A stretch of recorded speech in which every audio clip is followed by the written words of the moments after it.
Oh, you got it. Yes. Okay, here we are, ladies and gentlemen, with Patrick McEnroe and Steve Flink. Everyone knows both of you. One is an Hall of Famer, Steve Flink, who could be my father. He's quite old, but he still has a young spirit. The other one is Patrick McEnroe, who is also very well known. And I can introduce you better later on, because first of all, since you were one of the first tennis people infected, unfortunately, by the coronavirus, I would like to ask you, first of all, how are you? Second, how was it? And how do you feel it? First of all, I'd like to say that I need to follow in the footsteps of you and Steve to become a Hall of Famer, okay? Because I got to figure out, because it's certainly not going to happen with my playing career, okay? Well, I've been stuck in the basement here. I was stuck in my basement, which I still am, because I reorganized everything down here to do my podcast and to do my webinars when I did get the virus. Actually, before I even got the virus, because I started to feel unwell. I'm going to say towards the end of March. And I remember I looked at my wife one night after not feeling well for a few days, you know, not terrible, but I was a little tired and a little achy. I had some headaches. And I looked at my wife after dinner and I said, you know, I think I should take my temperature because I'm still really not feeling that well. And so I took my temperature and it was well above normal. But not in any dangerous range. So it was at that point that she looked at me and she said, oh, I think you better go in the basement now, because we have 3 young daughters also in our house that had already started homeschooling and living in the house. So sure. I came in the basement, I stayed here. Coughing? Were you coughing or not? Coughing? I had a minor cough. I had a little bit of shortness of breath here and there. So when I was exercising, walking uphill a lot, which I was still able to do with my dog.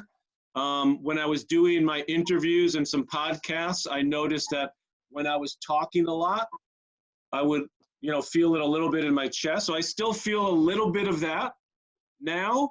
But all told, once I got the positive test back, which was a couple weeks after I'd been in the basement because we didn't know, then I stayed another couple of weeks once I got the positive test.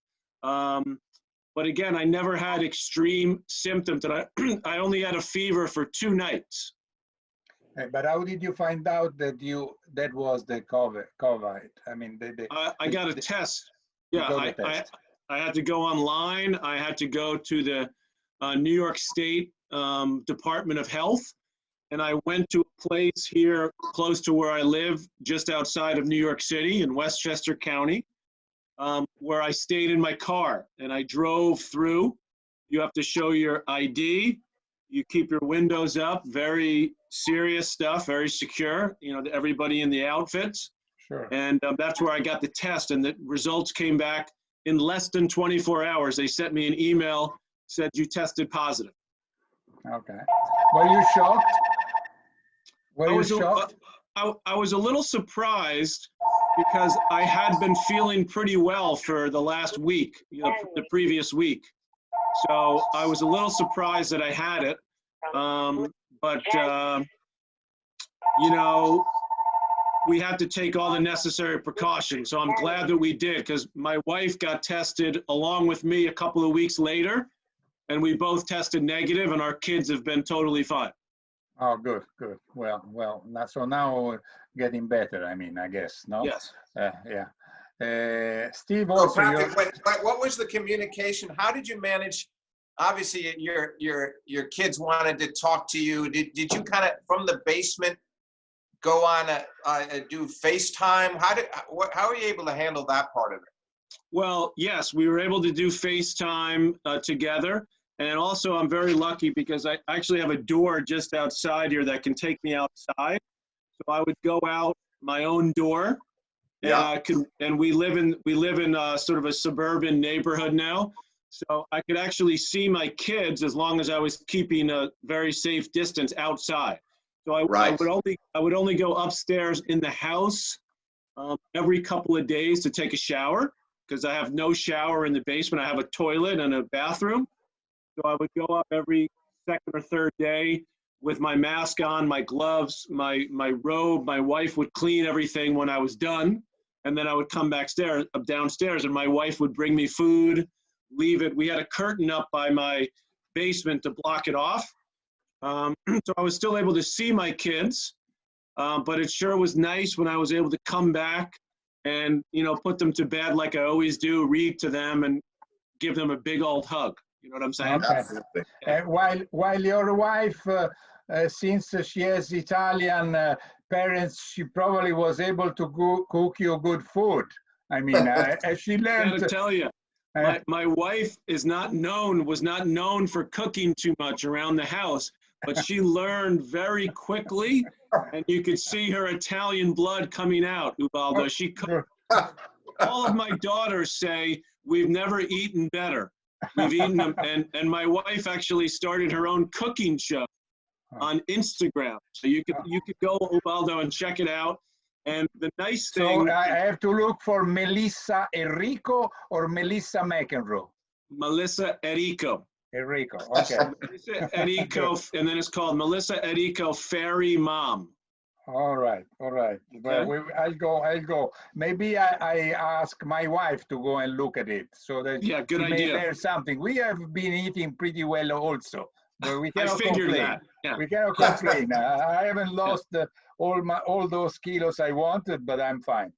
Anyway, listen. So I would like to tell you that first of all, the first time. Okay, well, I should introduce you to the Italian crowd more than to the Americans. In America, they all know you very well, but they may not know that you are 7 years younger than John.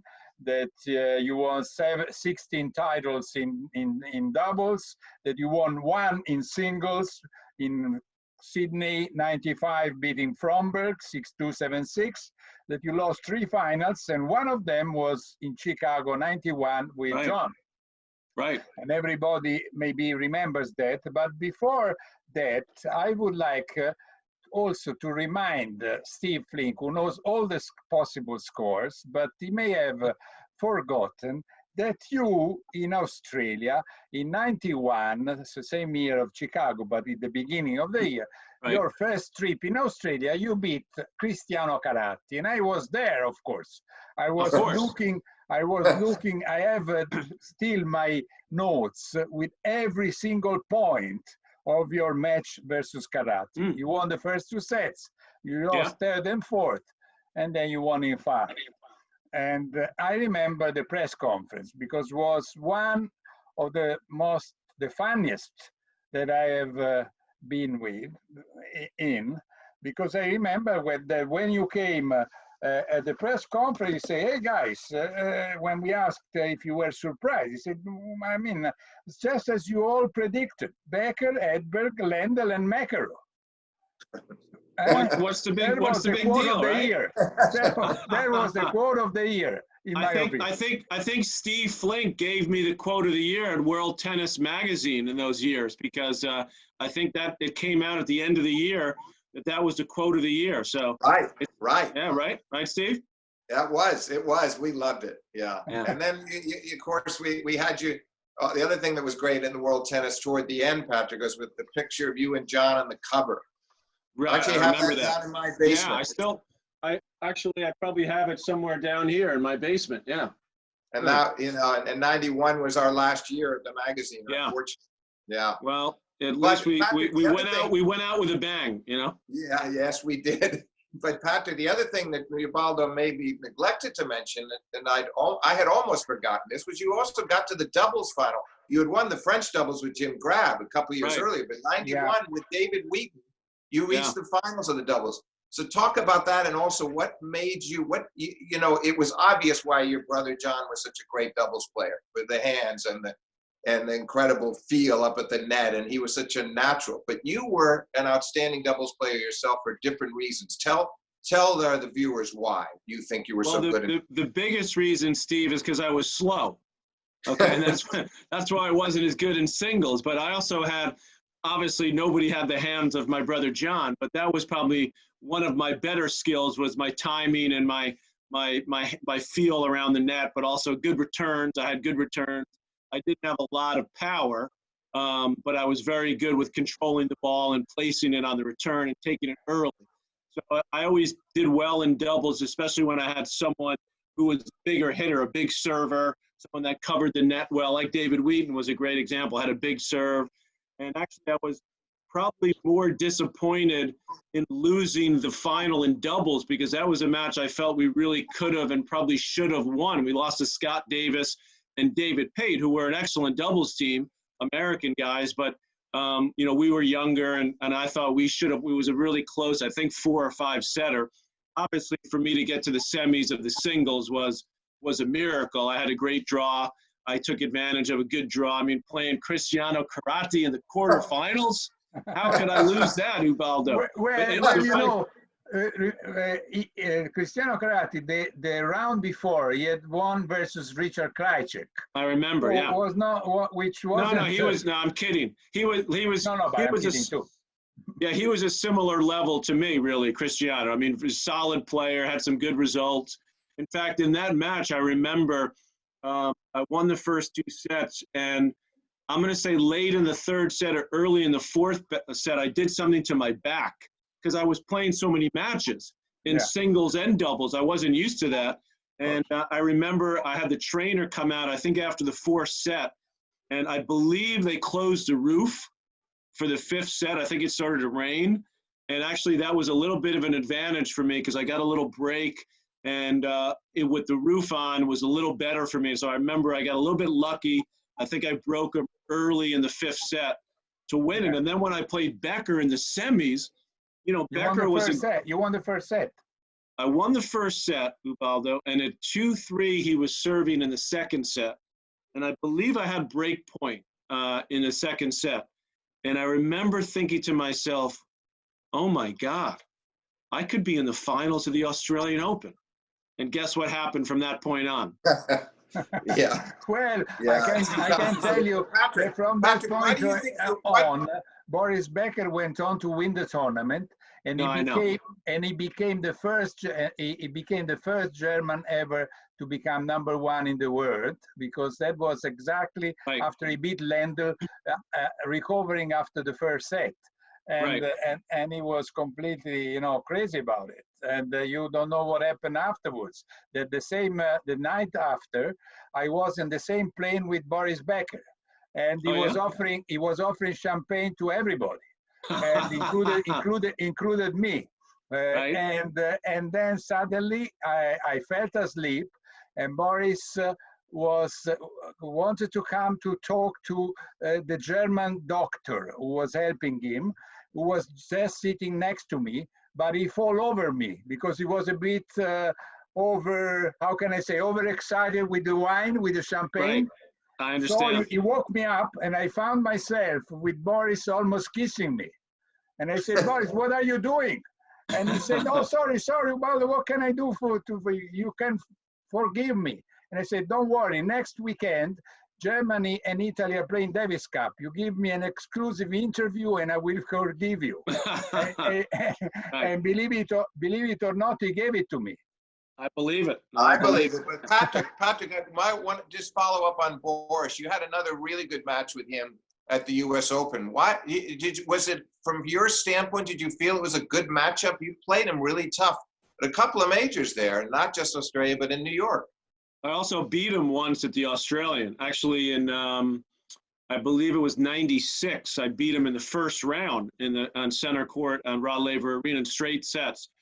And I did have a couple of wins against him. I think I beat him one year in Key Biscayne as well. Obviously, he beat me a lot more than I beat him. But you're right, Steve.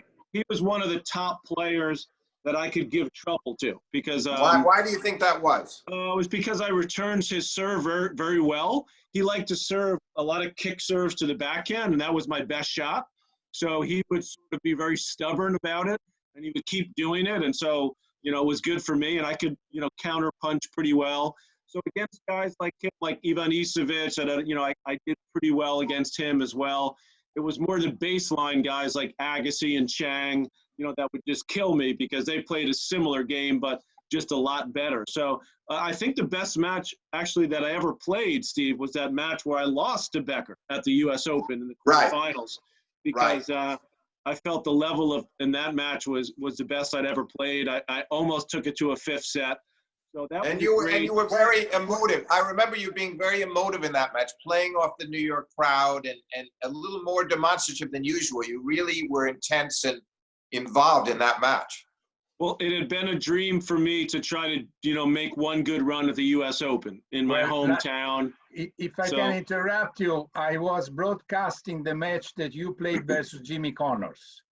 Oh, you had to bring that up, didn't you? Yeah. Well, I mean, there were 3 matches in a row by Connors with you, Arvis, and Krickstein, where the 3 of them were all unbelievable. I mean, in my opinion, I was so excited also doing the broadcasting, because really was difficult to imagine someone coming back at this age and things like that. And then until the roof wasn't appearing at the US Open, every time there was a rain, they were showing one of those matches, Connors versus Krickstein and versus you and so on.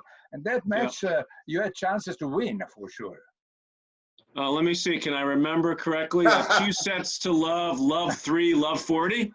Correct. I would say that's a pretty good chance to win, Ubaldo, In fact, it's funny because my oldest daughter plays tennis now. She's been injured, but she plays, competitive tennis. So every time I say to her, about, well, you had a lead and you lost it, she goes, what happened in that match again against Connors, Dad?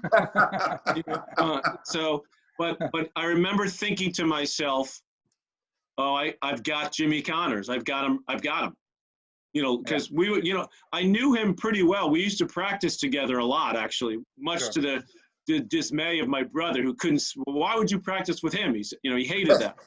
But I used to practice with Jimmy quite a bit, so we knew each other. I knew his game. He knew my game, and even though I won the first 2 sets, it was very close. I mean, he was playing.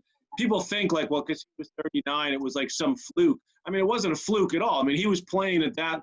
Not the level where he was when he was in his prime, but he was still playing at a very high level. So I was, in a way, sort of lucky to win the first 2 sets because they were both pretty close sets. And then when I kind of got a lead in the third, and I thought, okay, love 3, love 40. If I break him again, I'm up double break, 4-love. And of course, Connors being Connors, he kind of saw maybe a little opening once I didn't break him in that game.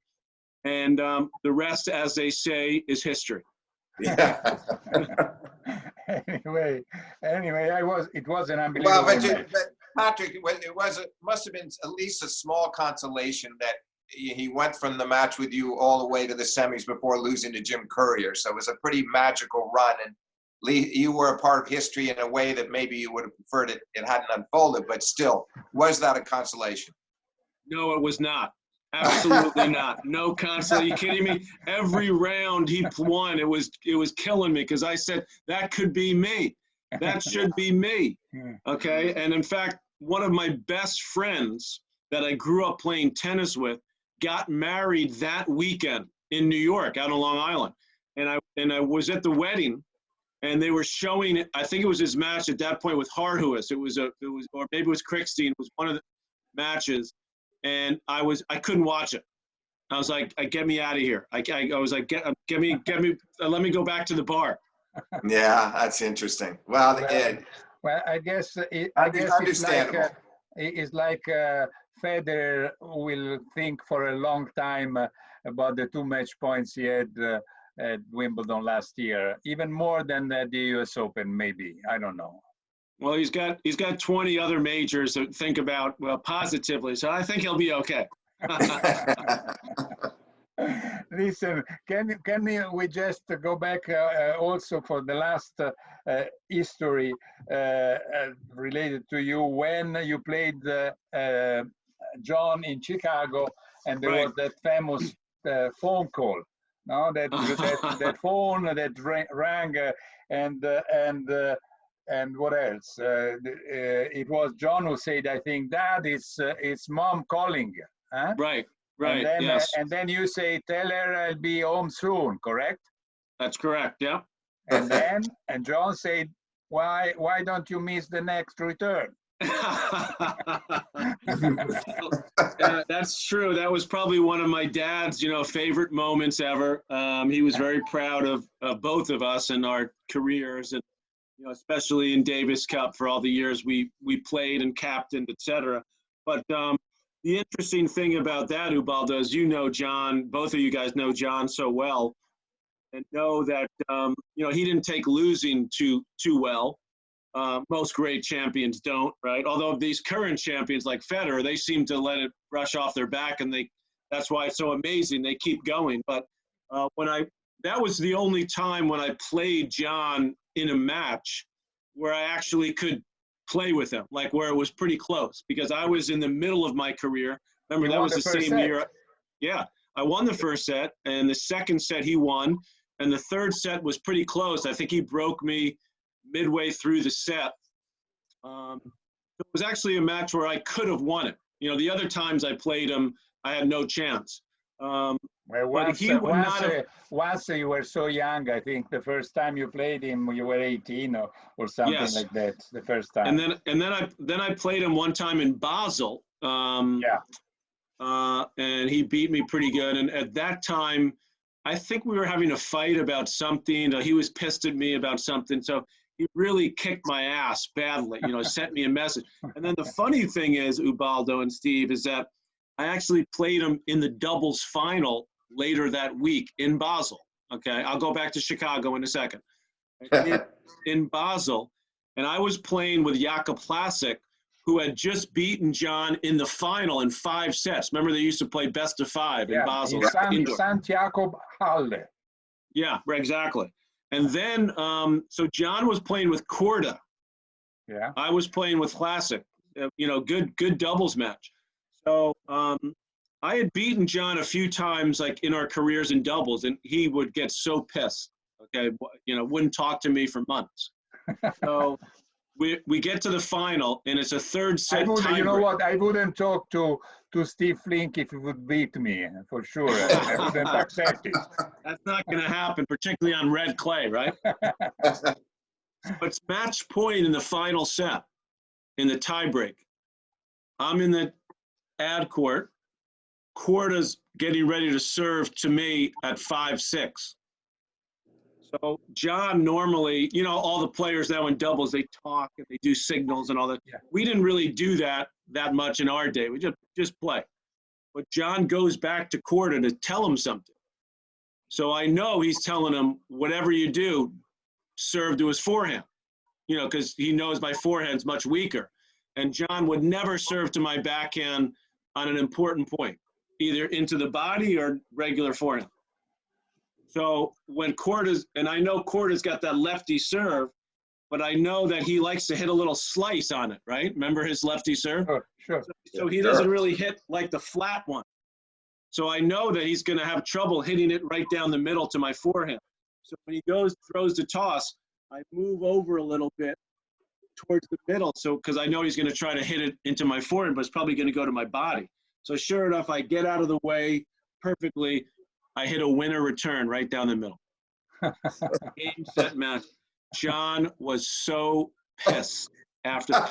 So that night we're all out having a beer, and he says, "I told Korda, whatever you do, don't let him hit a backhand." But in Chicago, But Patrick, a quick interjection, Patrick. They were an all-lefty team. Who played the deuce court? Was John in the deuce court? John played the ad court. Korda played the deuce court. Yeah. Okay. Yeah.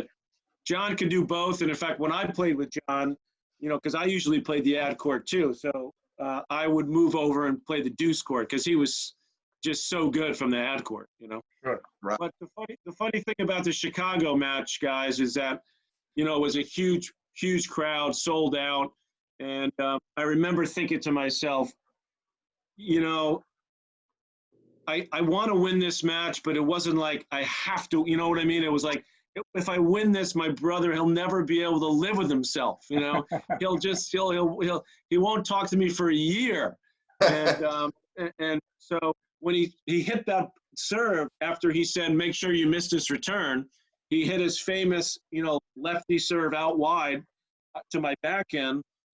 I didn't miss it, Ubaldo. I made the return, but he just came in and did his easy little volley into the open court for the win. He touched, yeah. You know that Gianni Clerici said once, I'm not a gay, but if with the delicate touch that John has, I would like to be caressed by him. Yeah, he could definitely caress that ball in the volley. Yeah.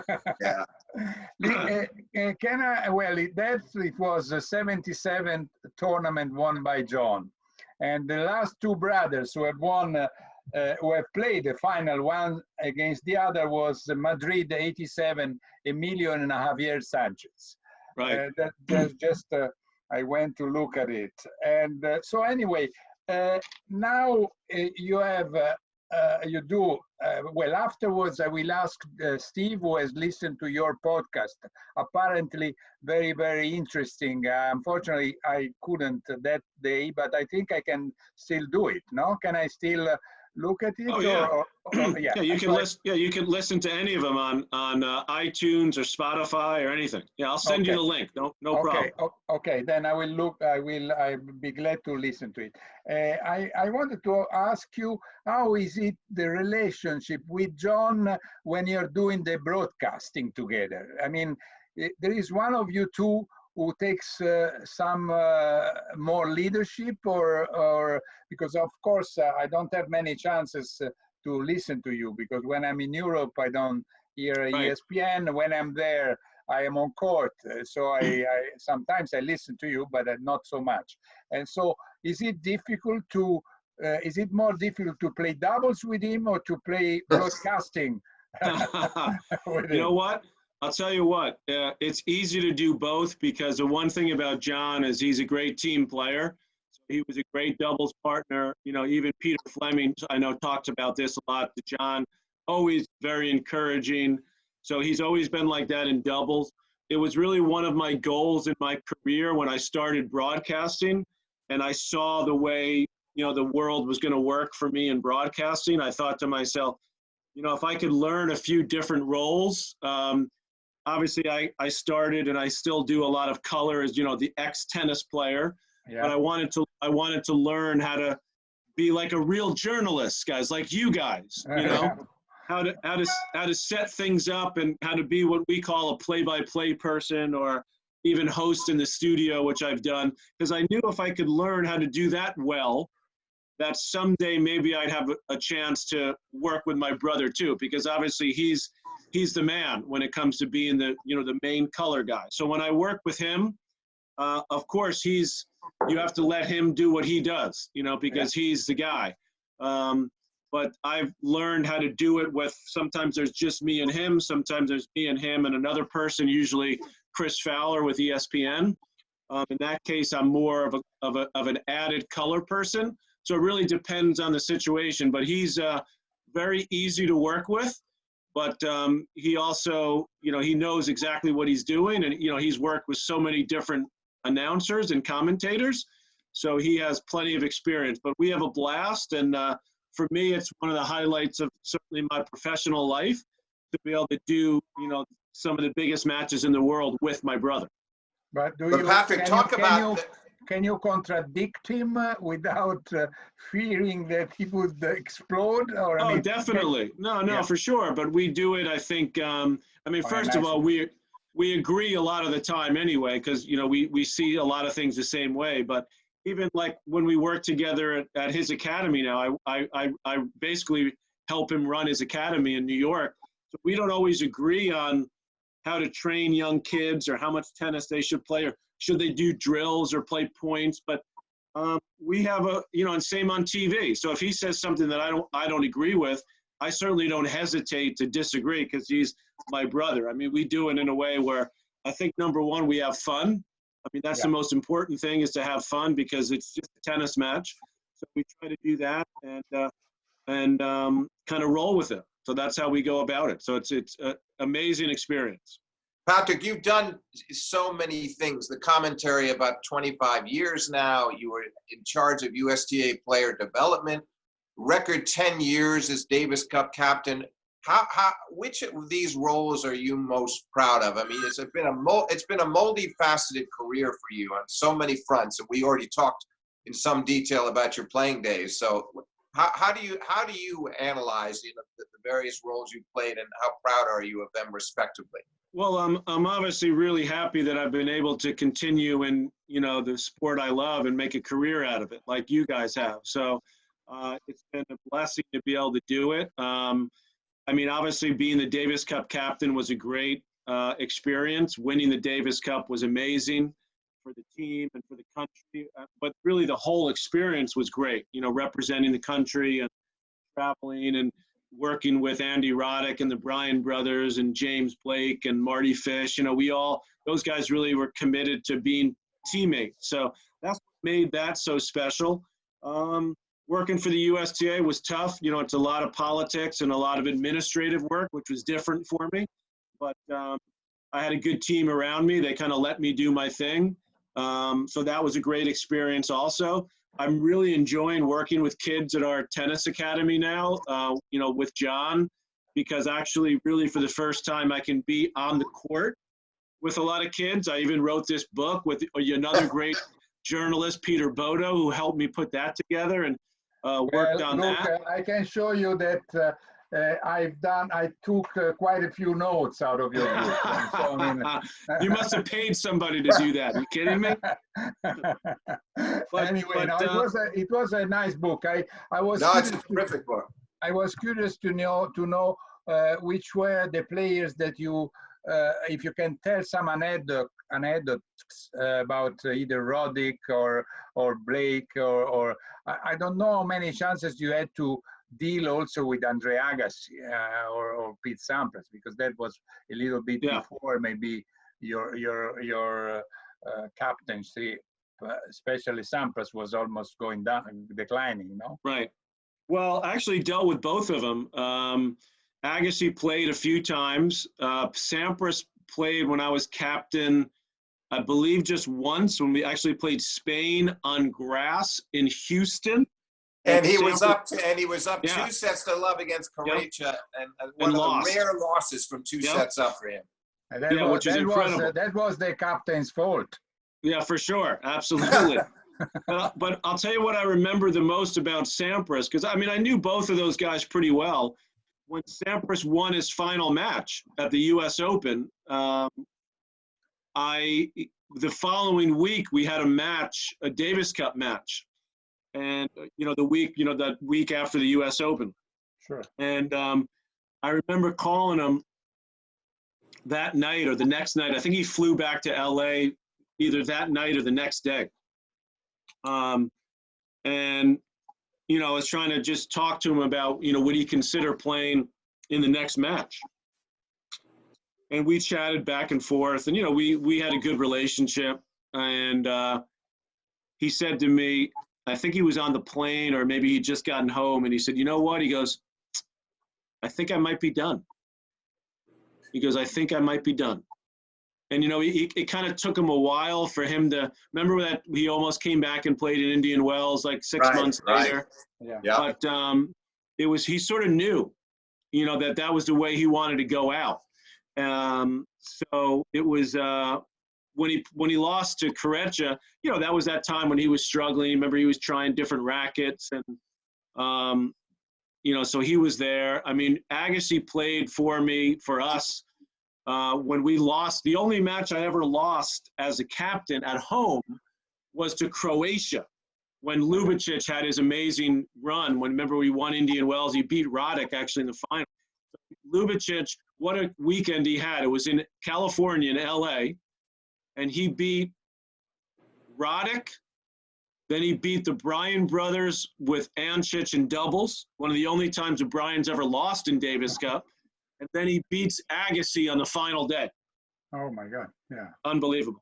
And Agassi wasn't happy with the court was too slow. So I hadn't made the courts fast enough. So he was very upset about the court, and he was letting me kind of know it, in his own way. So I made sure not to make that mistake again, especially with Roddick, because I used to always try to make the court fast, maybe even faster, maybe a little faster. But Roddick was a great team player. So, he really put his heart on the line in Davis Cup all the time. And I remember, he was almost unbeatable at home because we would make the court really fast. And, he loved playing at home in Davis Cup. But the most matches I remember from him was actually ones he lost on the road, when he played his ass off and just put it on the line. He lost to Tursunov one time in Russia on an indoor clay in like 12-10 in the fifth or something like that. And then one time, I remember we were playing in Spain. We lost in the final in Spain when Nadal was just a kid. He was a teenager. Remember, they put him in at the last minute. But a few years later, we played him again when he was like, just unbeatable.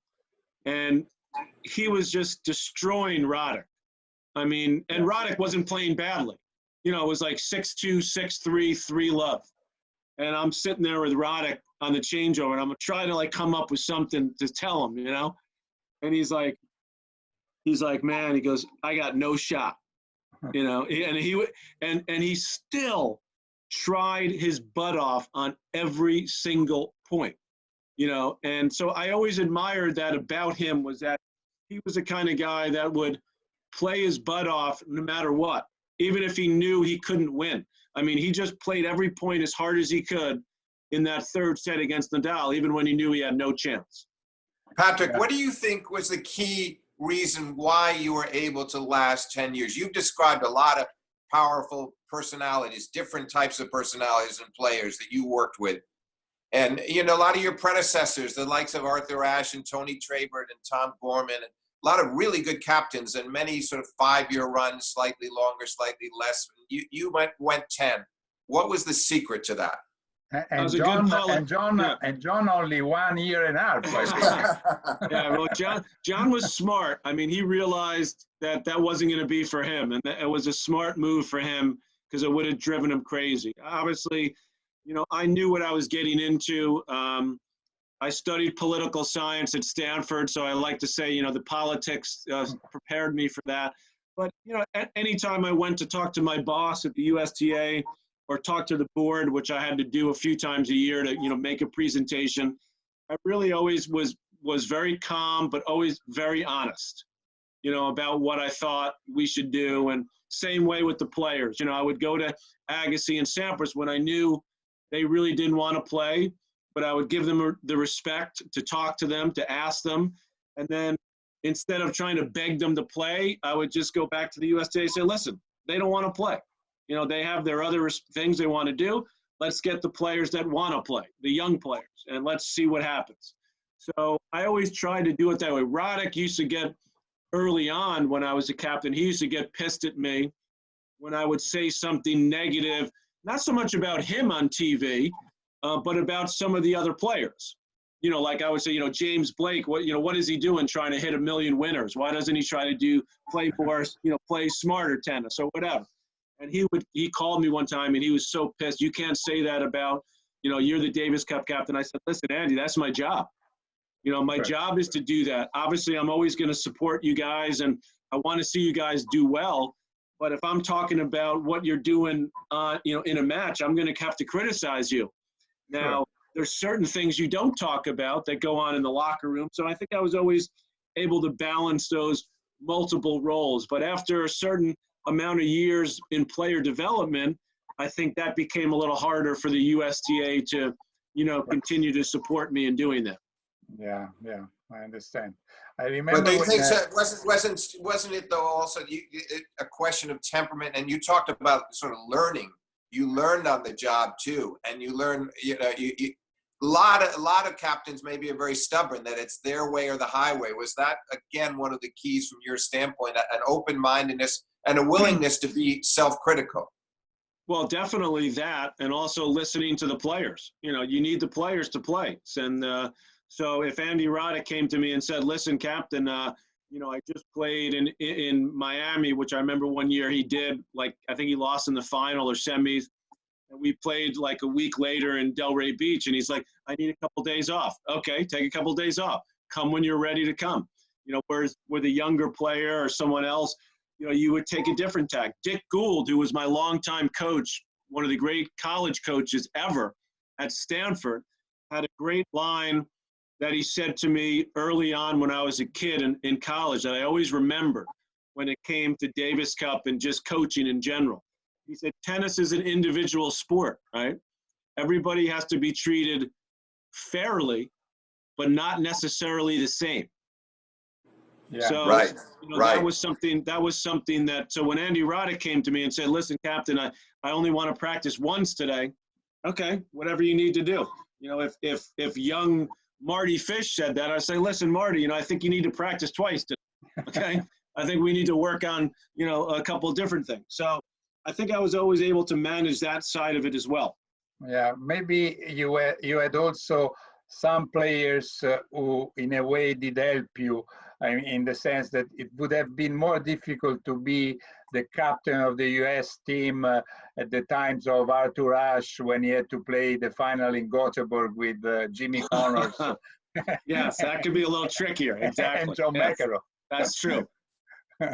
So, Yeah, that's So true. Patrick, let's talk a little bit. Ubaldo alluded to it, and before we forget, what motivated you to do the podcast and the concept of making your podcast about famous people who love tennis, but they're not tennis players.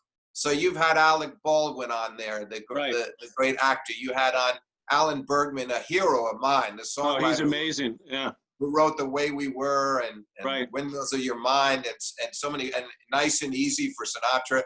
Mm-hmm. What led you in that specific direction of going to those types, and what also is the idea of keeping them in about 25, 30 minutes? Some people go longer on podcasts, closer to an hour. Yours are you pack a lot in, but you keep them pretty much half hour or shorter. Yeah, well, I always like to think, you know, leave them wanting a little bit more. That's number one. I also understand that, you know, when I reach out and make the ask to these people, that if I can give them a definitive, you know, it's just going to be 20 to 25 minutes, maybe you get a better chance to get some of those people. But the idea behind it, Steve, I've kind of been thinking about it for many years. It may evolve, too, to where I may be asking you guys to do it at some point, because there's a part of me that wants to do you know, the real inside tennis stuff too. But the reason I wanted to start in this way is because, you know, I've been lucky enough to meet a lot of people through tennis, and whether they're, you know, great singers like Seal is a guy who was going to come on it. Obviously Elton John is someone who supported tennis, and I'd love to get him on sometime. But when you know, like at our tennis academy this past year, all of a sudden Ben Stiller starts showing up and taking lessons. You know, and I met him a couple of times at the U.S. Open, super famous actor.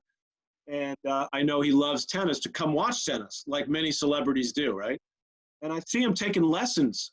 You know, he called me and I set him up with one of our young pros. And so I'm watching him like 2-3 times a week. He's out there like busting his butt, trying to get better. And he basically started playing tennis in his 40s. So when I see people like that, I think, wow, like that's pretty cool. Like that they want to try something that, as we all know, is incredibly difficult to get really good at, to be a great tennis player. Just to be a good tennis player is very difficult. So that inspired me, and I started thinking about it this winter. And my wife worked a lot with Alan Bergman through her musical career with Michel Legrand. And I had met Alan when he was in his 70s, Steve, out in California.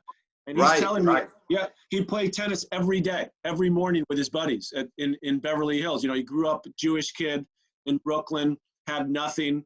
And I called him when I was thinking about this idea of talking to these kind of celebrity type people, just successful people that get into tennis. My wife said, excuse me, oh, you better call Alan. You better call Alan. So I called him right before the Australian Open. And I was going to meet him. I was going to stop in LA to actually interview him in person. He's 94. Right. And he tells me the story over the phone about how he got into tennis, and that they told him to leave because he was Jewish when he went to try to be a ball boy at the U.S. Open to get a tennis racket so he could play tennis. And like, the story just gave me chills when I'm hearing him tell me the story, and I'm like, this is incredible. So that sort of really started me. I never ended up getting to LA because, this whole thing was starting to happen. So anyway, when I got sick and I'm stuck in my basement, I looked around my basement, I got organized, my office and so on, and I saw this podcast machine. And I said, you know what, now would be a pretty good time to learn how to figure this darn thing out and start to do it. So that sort of gave me the impetus, and I'd spoken to quite a few of these people about doing it, and luckily a lot of people have been willing to do it. I'm super excited because I just got confirmation, guys, that next week I'm going to talk to two of the all-time greatest basketball players, Steve Nash and Dirk Nowitzki. Steve Nash is from Canada originally, Dirk Nowitzki from Germany, and they're both avid tennis players, and now I'm going to interview them together. And I think you know what, Patrick Nowitzki is terrific. I did a piece on him a couple of years ago surrounding his pro celebrity event. He was excellent. Yeah, but so it's interesting to get in the mind of these people that are successful, and how tennis helps them in their life. Absolutely. I want to tell you, Ubaldo, a little bit about what I liked about from your end of things, the way you conduct these podcasts. But Ubaldo, he was interviewing Alec Baldwin, Patrick was. And at one point, Alec Baldwin very nicely started asking Patrick a question about himself. And obviously, Patrick wants to keep this about the guests more than him. And he said something like, Alec, I'm going to answer that, but I want you to understand this is my podcast. so in other words, let me direct this. And Baldwin was very good-natured in his response, but I thought it was a nice moment of assertiveness to let his interviewee know that he was running the show and that he wanted to talk about Baldwin, not about himself.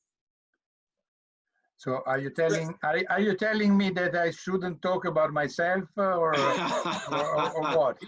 Well, you're different, Ubaldo. We would never tell you anything. No, I would never tell you that, Ubaldo, and if I did, I would suffer the consequences. Anyway, just tell me, what do you expect for this year? I mean, this is a very banal question. Everyone keeps asking the same thing, and the answer is nobody has what do you say, the ball, the crystal magician. ball. Yeah, crystal ball. What do you expect? Would you wait until the Australian Open 2021, and do you expect at least the Australian Open 2021 to start the year or not? I mean, we all hope that we can have some professional tennis. I think it's obviously difficult because, we know the international nature of the sport. So everything has to be pretty much similar in many parts of the world. So it's going to be difficult. I'm still hoping that maybe the U.S. Open can get played. I think the question is, are they willing to do it without fans, number one? Or Patrick, how do you feel about that? If it was up to you and you were making the choice and the Open came, you said, make the decision for us.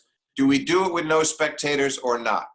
I think if you can, you do it, because I think, it's good for the sport. If the association loses money, okay, they make a fortune every year.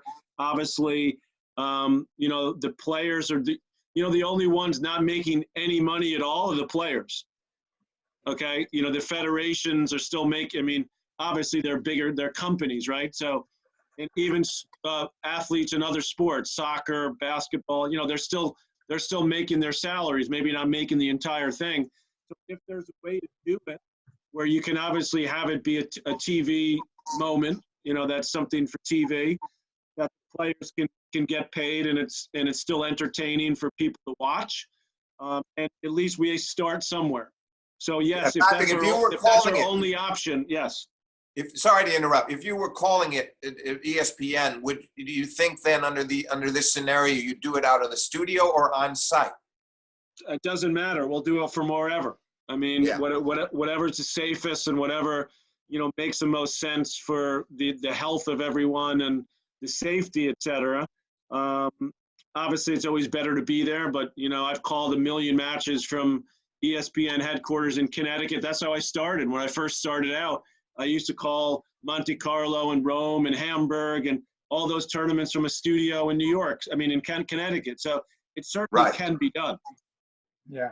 Well, I wanted to know also if you had to bet between Roland Garros or US Open to be played, where do you think it would be easier? Because personally, I have the impression that in Paris, they started earlier probably to try to control the coronavirus. Right. In New York, it's such a big city where I think it's more difficult everything. I mean, maybe, I don't know if I'm wrong or not. And plus, Roland Garros would wait 1 month later. I mean, Right. so what is your opinion about it? If, I would agree. I mean, I just based on, I think, the virus and how it's been, it seems it's been better controlled in Paris, for example, in France, than it has been here in this country, and particularly in the New York area. So that, to me, if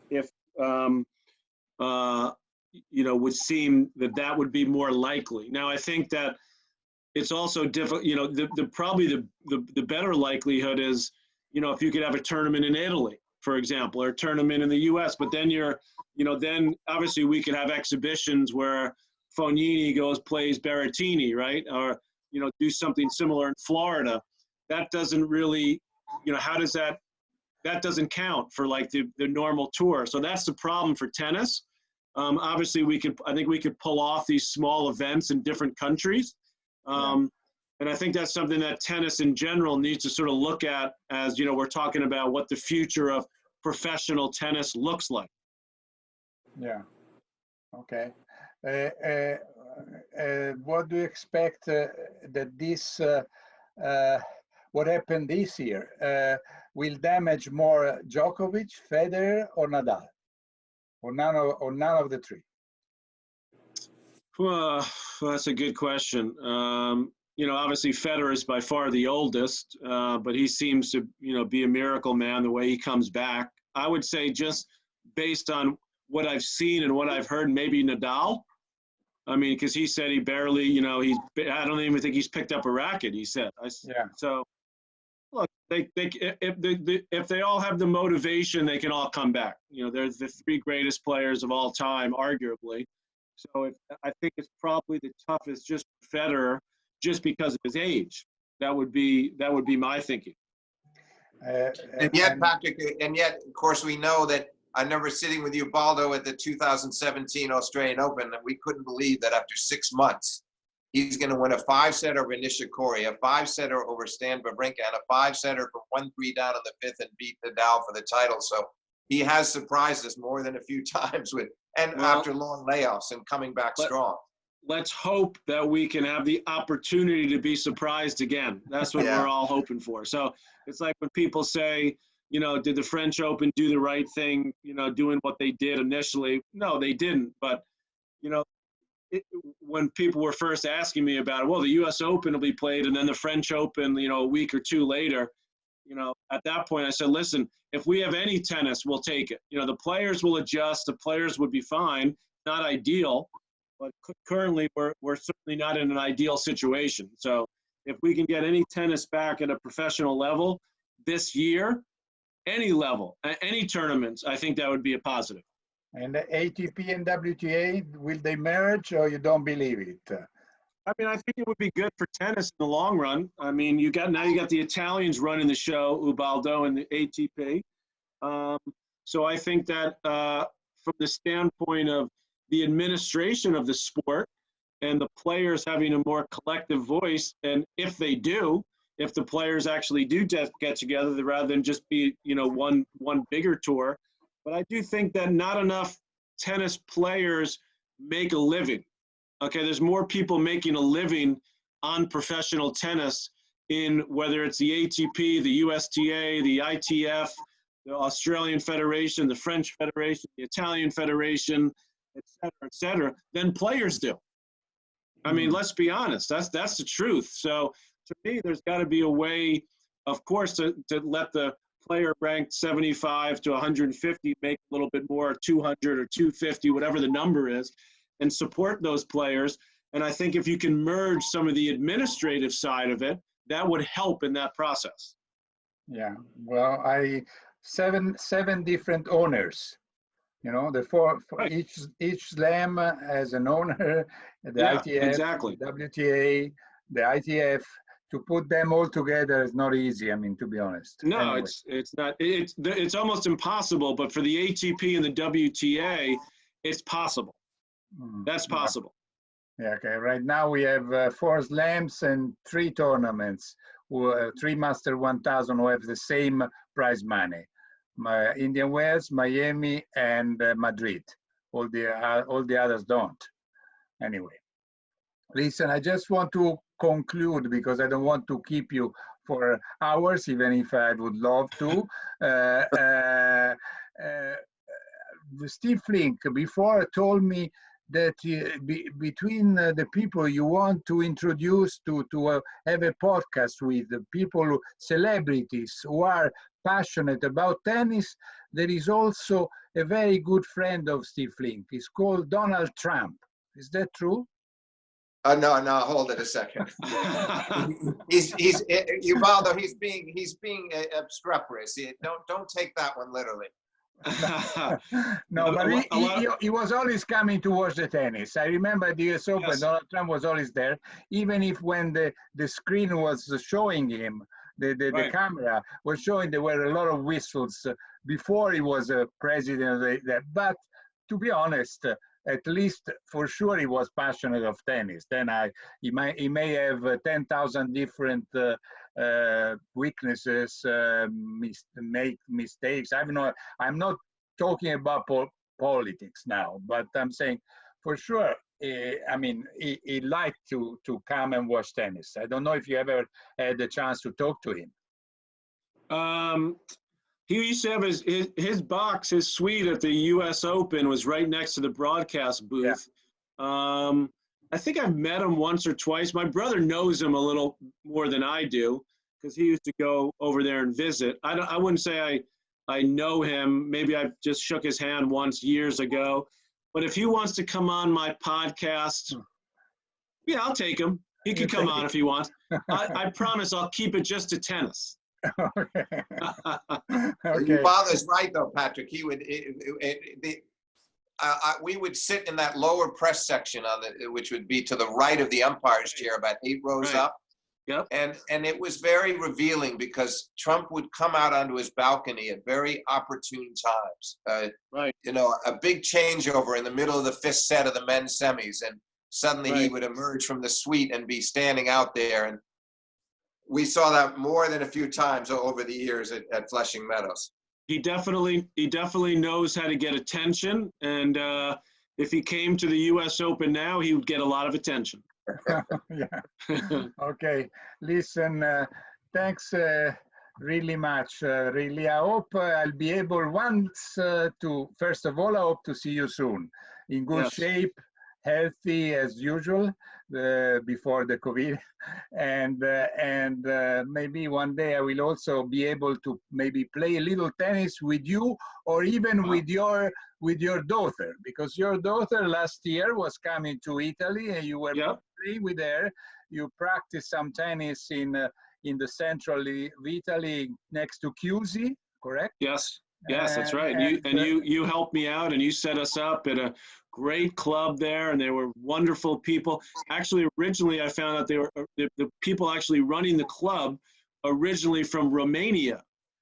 Did you know that, Ubaldo? No, I didn't know. Yeah, so they're very nice people, and I want to get you out, and it has to be on red clay in Italy.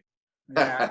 And then I was trying to organize a little partnership between the WTA tournament in Palermo and your tennis academy. Unfortunately, we don't know yet if the tournament will be played or not, because there is still a chance that they play at the end of July. Like 27 could be the first tournament, the first WTA tournament in the world, maybe with open with closed doors. We don't know yet, but Right. they're hoping to hold the tournament, and Well, they we're- say that you are officially invited if you decide to go, you and your family.